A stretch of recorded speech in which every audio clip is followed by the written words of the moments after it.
Yan. Ayan, bago ako humimlay, matahulog. Maraming salamat kay Bailey sa pag-aya sa akin kahit na super spontaneous. Mabuti na lang gising pa ako, no? Galing pa, epekto ng simbang gabi.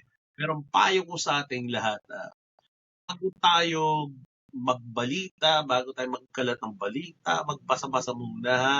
Huwag yung ikakalat kasi yung nagkalat, crush nyo. O di kaya dahil may biases, hindi pwede yan. Magsaliksik muna, saka sumuri, magtanong, at saka kapag nahihirapan, mag-research.